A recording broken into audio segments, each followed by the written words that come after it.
I left the movie, just feeling like whole. Yeah. It was rounded and finished. I don't need to go back to that story, but I'm sure glad I sat in it for 2 hours. Exactly.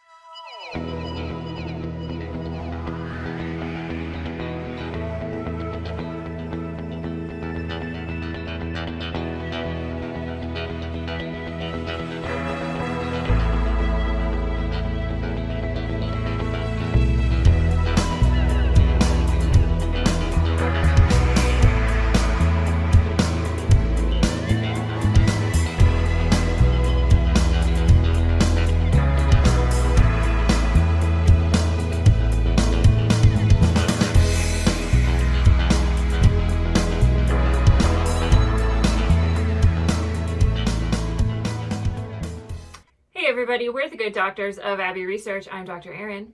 I'm Dr. Kristen. And you are very welcome to our continuing discussion in the month of April 2022 about the country of Brazil for our Colonizers World Tour. In this week, we are talking about gender and sexuality. If you saw our video in the playlist or from yesterday, you know we had a lot to say about it. It's a very complicated and layered subject, as it is around the world, but as Brazil is, to be quite frank. And so for our piece of art this week, we chose a lovely but complicated story, the 2015 movie The Second Mother, which is available in the United States on Apple and Prime Video.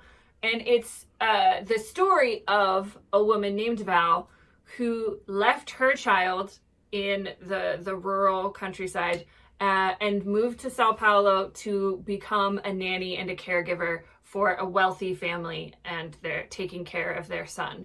So we open with Val taking care of Fabinho, who's very small, and then like the next scene, he's a teenager. And so we are led to believe she's been there this whole time. And it is about the relationship that Val has with Fabinho, with the mother of the family, Dona Barbara, with her daughter, Jessica, whom she left so that she could provide for her in this job. It's about women, it's about class, it's about men a little bit, and it's about family and love and all of those things. And so we get this story told mostly through the lens of Val and her experiences. Her daughter comes to live with her at Dona Barbara's house. It creates some drama. There's lots of arguments. But in the end, I think Val and her daughter come to much more understanding of themselves as women, as Brazilian women, as different generations and journeys through this class dynamic. So I think we both enjoyed this film. It's quite long, and at points it feels quite long. Yeah. But the actress who played Val was always what brought me back into it. And I'm glad I watched it. It was a well-told story.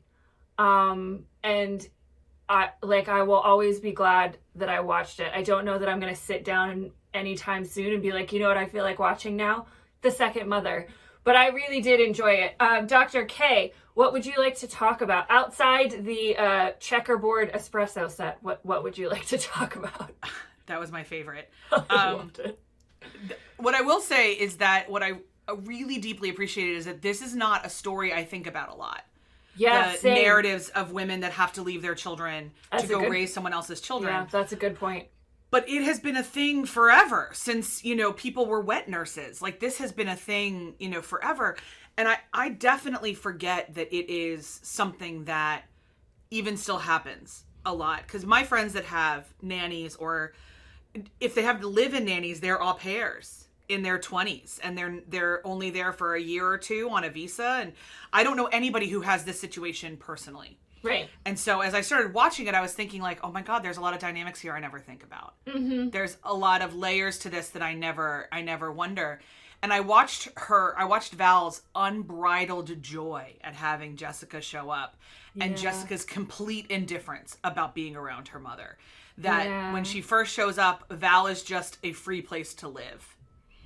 And she is, I don't even know if she's resentful as much as she is just completely indifferent and does not see Val as her mother. And Val struggles with that, which is obvious, and then there's all the dynamics of the fact that like Val is somehow Donna Barbara's mother too, even though like Donna Barbara is her employer. She is just a naturally mothering person. And I felt a lot for Donna Barbara because if like I had a kid and was a professional, I probably would have to hire someone too because I like wouldn't know what to do with my hands. But I mean, her kid is not prepared to live in the world. No. At all. And I have a lot of spinning thoughts around that.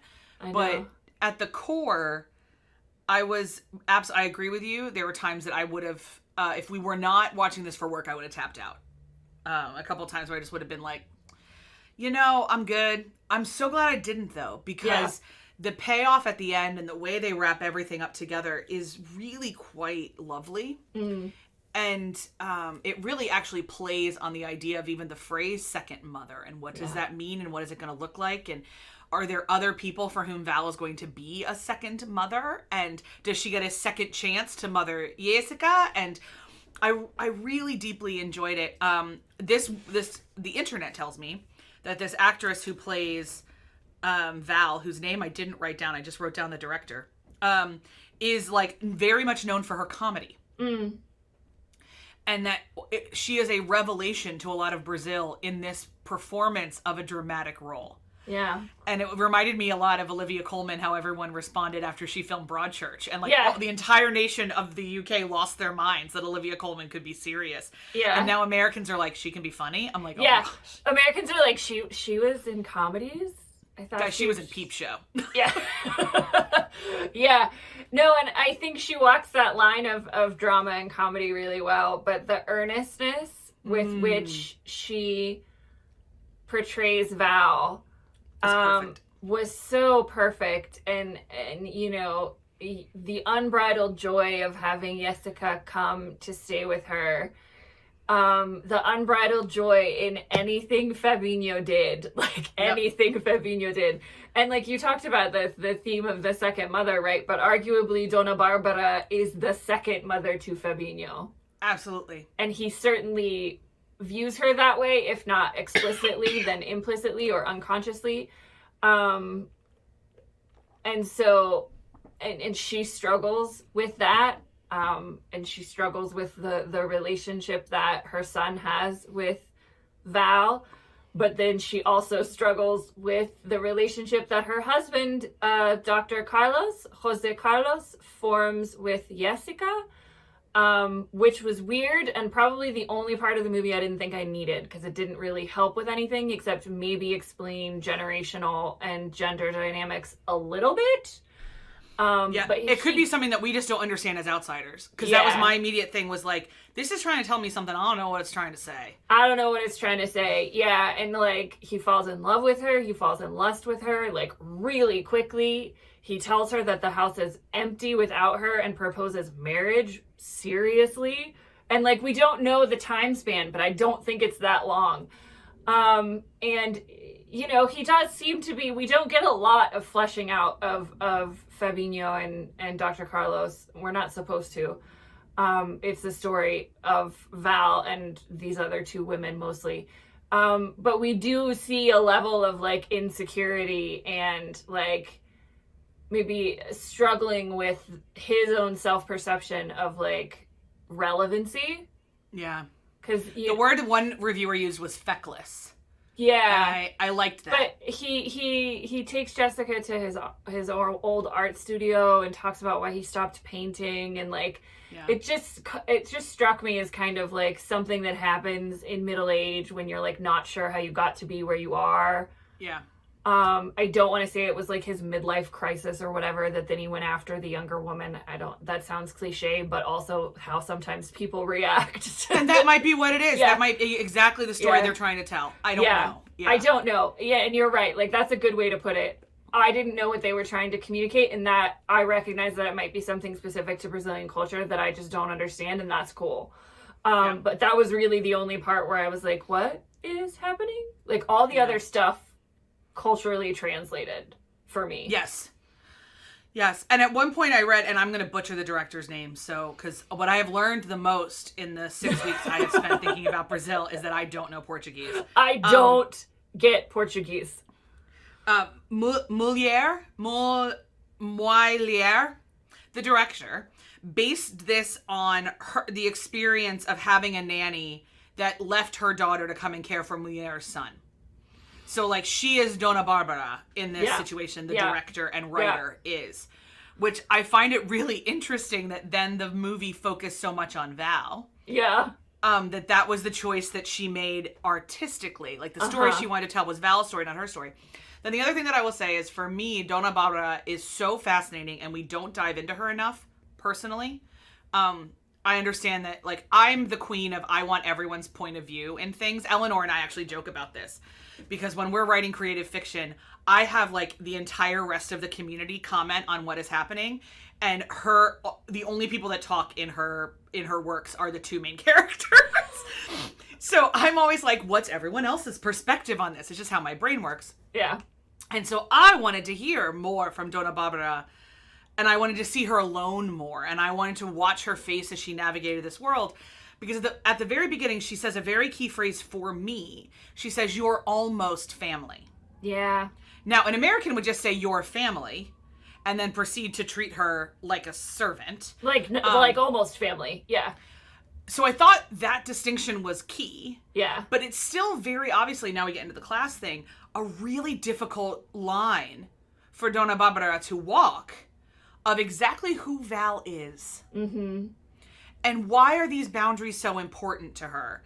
And my guess, psychoanalyzing a fictional character that might not be so fictional, is that this is how she exudes her power after she gave up her power as a mother. Yeah.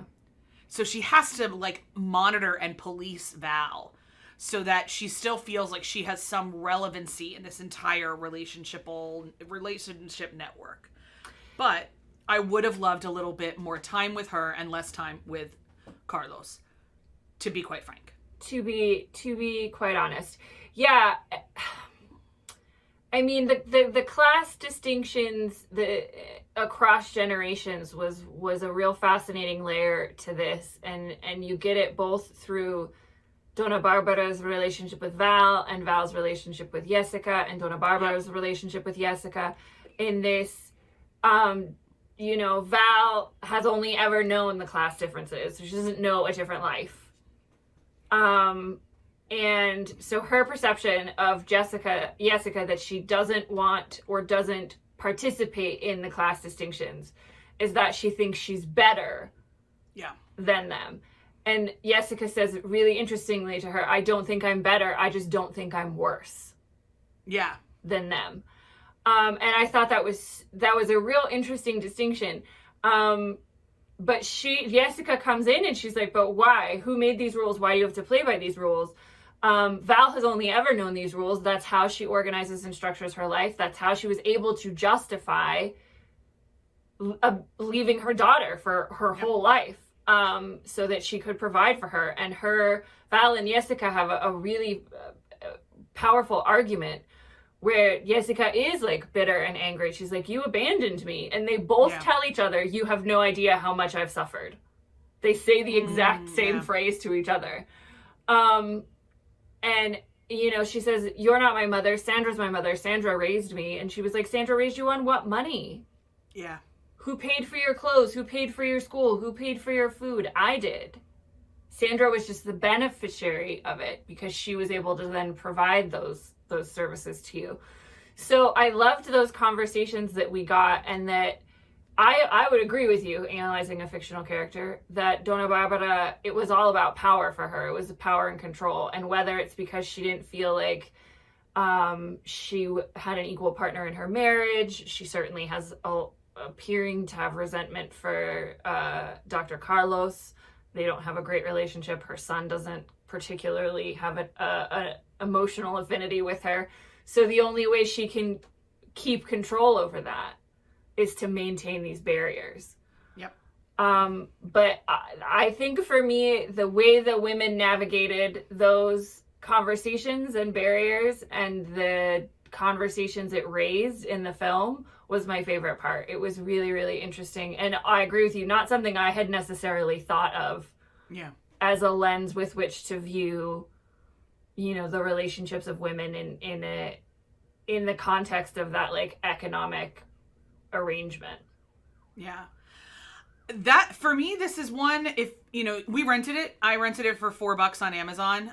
Same. So if you're into giving the Evil Empire $4 and then 2 hours of your time, I'd recommend it. I really would. I would, yeah.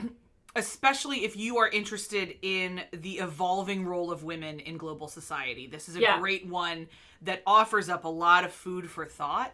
And I'll definitely be... So we are not the only people who loved this, by the way. It was named one of the top 5 films of the year by the National Board of Review in total. Like top 5 foreign films of the year by the American National Board of Review. Wow. And it was the best film of 2015 by the Brazilian Film Association.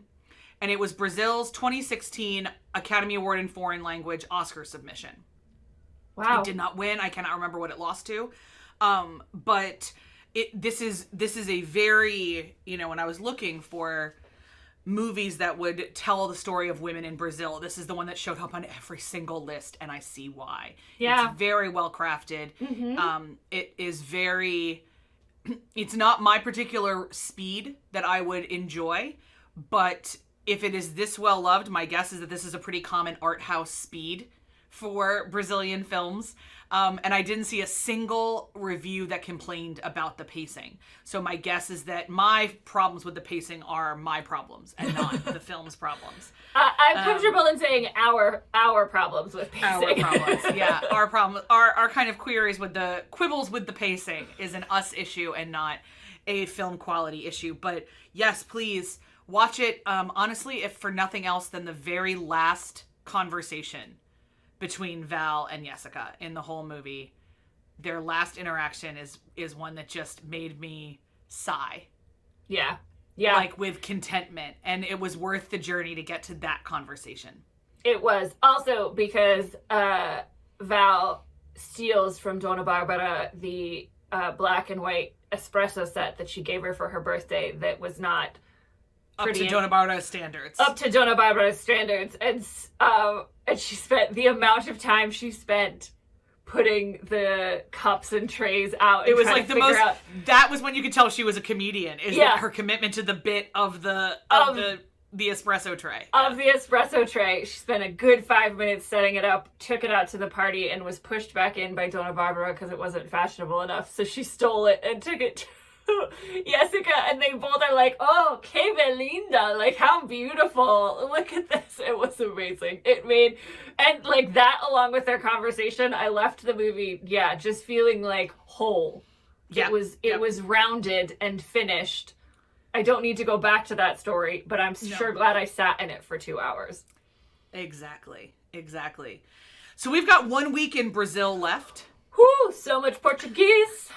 And next week, we are going to be talking about more modern conversations in our colonizer stuff. We're going to cover... Sports and COVID. We shoved 3 things into 1 week because none of them we wanted to spend a whole week on, but we wanted to talk about all of them.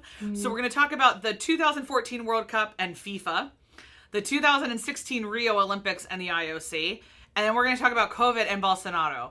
So all of those, which believe it or not, like there are actually overlaps, I promise. Lots of them. Lots of them. So we're going to be talking about that next week. And the film we're going to be talking about and reviewing is the recent 2021 Netflix biopic of Pele.